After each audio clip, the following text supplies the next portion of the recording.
Darlun warga desa Biren, Menasablang, kota Juang Biren menggelar zikir keliling kampung dengan membawa obor serta doa bersama Minggu 22 Maret 2020 malam.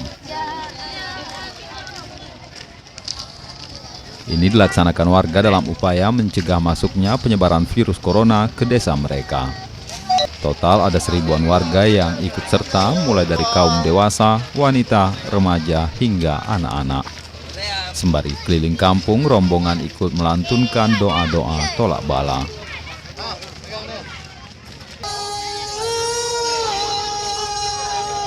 Lalu di setiap persimpangan jalan, masa berhenti sesaat dan di antara jamaah mengumandangkan azan.